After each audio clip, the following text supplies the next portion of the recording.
nyuwun bungan tetembangan diaturke segenap panitia aka ing desa kene wujuding tetembangan. Ya.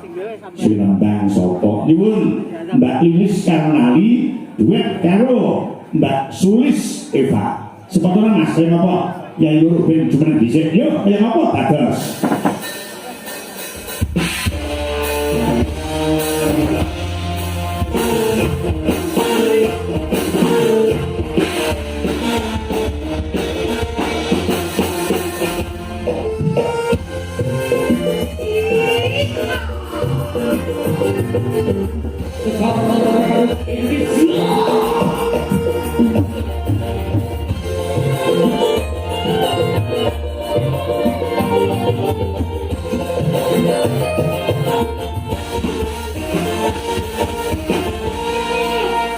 Ye wilujeng dalu Mbak Lilis Karnali. Nggih, wilujeng dalu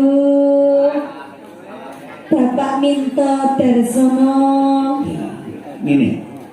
Wong iki harus diadakan segi penggenahan. Lepangnya nggo dikeparan ketenger marang slirane wong tuamu biyen kuwi ana tegese ditegeske. Kok jenengmu Lilis Karnali iki musuh rasa kepiye? Lilis Karnali. Berarti adanya Lilis karena Karnali, betul Pak. Oh iya. Jadi pancen yo Pakmu ki bijaksana banget. Rumangsa kur ngrumangsani. Nah, iki bagus banget. Lah Mbak Sulis Eva. Nggih, sugeng dalu Mbak Limbo macane. Nggih, wilujeng dalu. Nama lengkap diperjelas. Lengkap kula. Nggih, tepangaken Bapak Ibu. Nami kula Sulis Eva Fitria Margareta cantik jelita sepanjang masa. Tuh, pripun to? Jeneng kok sakmono dawane lho. Ya terus mendaftarkan Duh, sakit no. disingkat. Singkatannya SEF. S. SEF. Tak pikir MTN. Apa itu? Nah iya. Ini Mbak Sulis, Mbak Lilis iki ngaturno tetembangan ning diawiti saka dandang gula banjek tebakno ning langgang Dadiati. Ya. Coba. Jadi ura-urane yo ono ning bawane klasike yo ben kecekel. Usura pesimis meneh sinden sekar dadungi suarane suara mongtro-mongtro racak podo suarane bedake wae kanira. Ya, kaya apa coba? Sinten pian Pak? Ya Pak. Dani to. Ora nang omah, ora nang kene, ora latihan, ora turu. Nang ngomong ya rebutan. Ya Pak, mesane Pak sinden rapayu sesasi itu. Sawang Pak Ulis. Iki ku sawang apa? Hiasan rambut bondo. Hiasan sanggul itu harus ada merahnya. Nah, yang jeneng awake dhewe nyambut gawe musiman ya kalau masa nemu-nemu ya nemu kuru iki biasa disyukuri lakon syukur dadi ra bakal ngalake manung mating. Ya, kayak apa? Sinten ya Pak? Sinten? Mbak Lilis Karnali. Nek wis sore eko ngoten niku. Lilis Karnali. Ya. Yang punya hand body lotion pemutih organ tubuh. Jenengan yo ndamel to. Aku ora tak karo produkmu ki ra Oke, jenengan asal pamerke mung lengen mungkin to kuku bisa besi. Lah terus jenengan pengen pripot blak-blakan kok. Monggo ya pesen aku golek nulis body lotion sing bisa memutihkan seluruh anggota tubuh. Nggih, Bapak Ibu niki Lilis niki nggih dobolan niku. Apa? Dobolan ki to, Mbak. Dobel ki ora iso ngaku. Lah kenapa kok ayo dobolan niku? Dobel ora dobal. Oh, sampe gak mestu Dobel ki wong wedok sing lunga utawa nyambut gawe wong nikahe.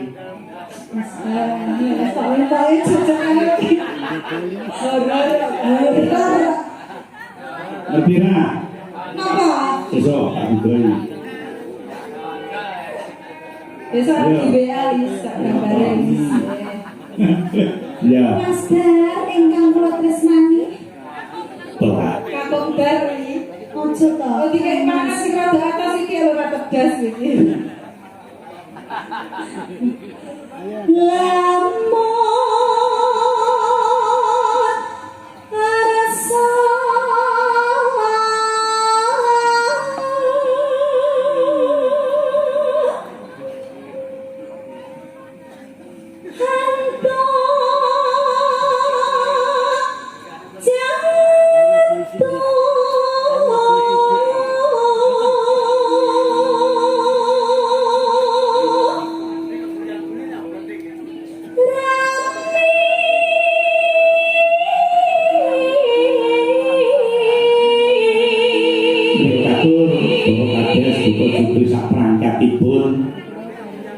ndadekno syukur ning panggale iki Bapak Kades mbayangan ya. Monggo Mbak Yusulis Setiawati sing paling cantik sekali. Ngeleh-ngeleh jeneng. Lah piye mau? Sulis Eva. Den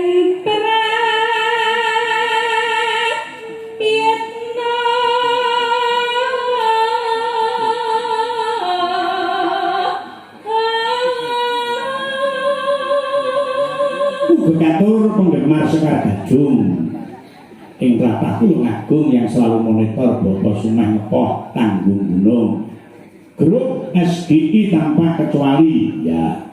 Nggih mau ugi ingkang saking Kediri nyuwun disenggol Pak Kaji Lombok. Wah, berpaling donamu saiki, Mbak. Kakak berpaling donamu karena adikku lagi respon terus ngeleh-ngeleh aku. Oh, ya ora apa-apa, sementing salam tempel. Ben ditutupne arep nyedeki karo sinden pengen moncrot. Lah kok moncrot ki jenengan ki pripun to? Aku tahu ngono ki yen tak omah tak salah. Niku ki sinden lho, Pak. Bu. Ngono. Ayo guyu. Wis ngawi ya, Kak. Yo.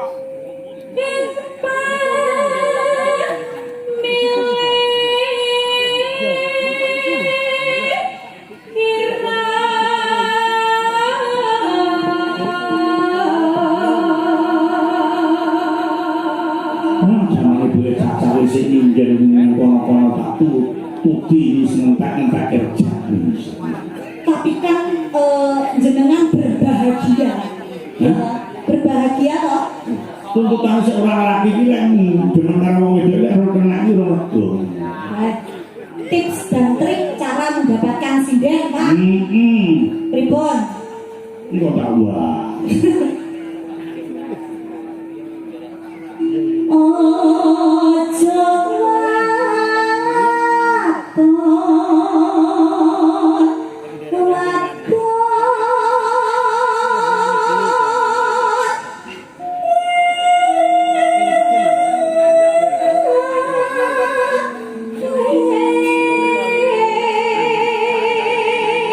Diterjemahke golek jodoh iki aja mung wadon sing tegese aja mung syukur wong wedok.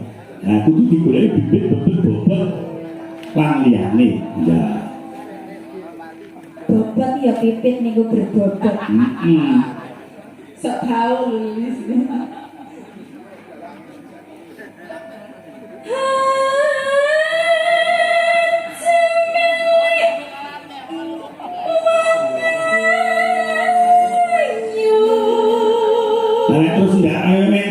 Milik wong ayu arep kon golek sing piye mongko wong lanang sing digoleki yo ayu. Lho, saiki wong ayu iki titikane nang endi?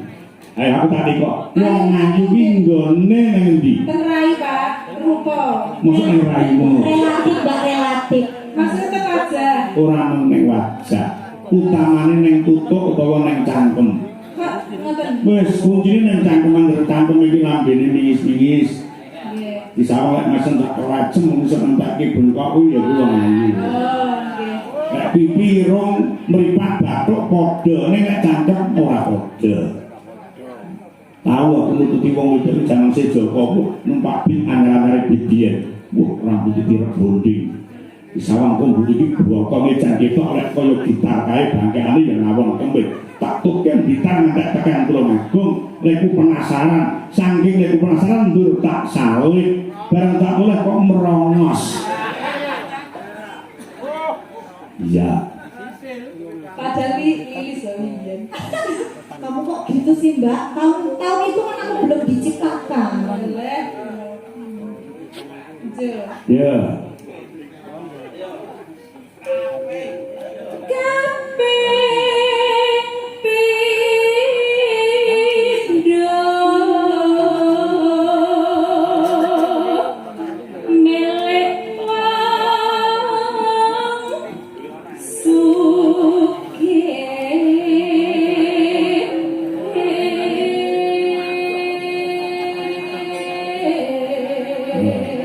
jadi jelas wong omah-omah ki aja milik wong ayu, aja milik wong bagus, aja milik wong sugih, sing penting nang atine.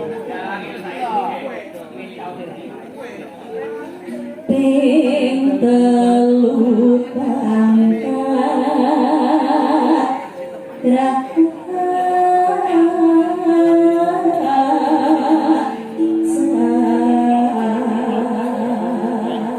engko sing apik-apik ora dipilih udah mangan apa. iku bisa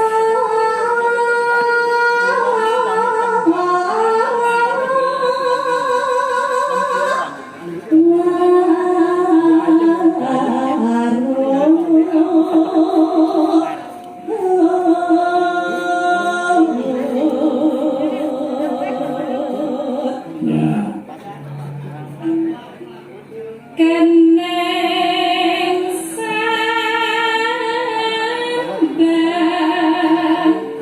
sarang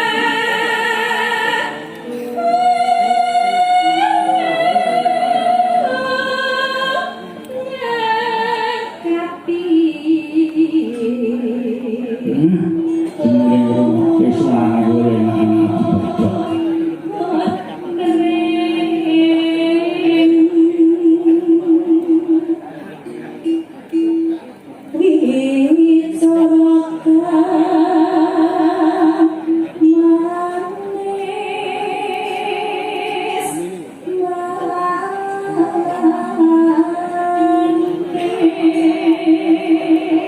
Perbedaan suara dari Sulis karo Lilis ki siji rada tregel. Wi Lilis Mbak Sulis ki suarane rada memes. Dadi cara panganan ki Lilis ki beras. Nek jaman biyen PB, kuwi jaman ciri aku. Nek kula apa Pak? Songo-songo. Ya. Marmane tempera yetno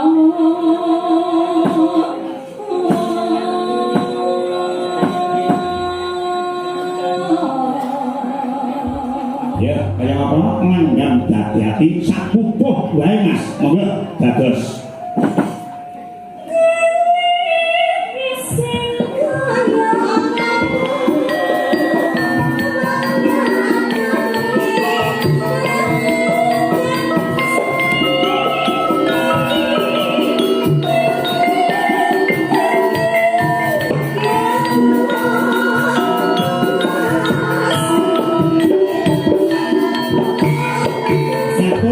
Mas Pandi Asmoro Taiwan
nang Ciuco ini rombongan Mbak Uki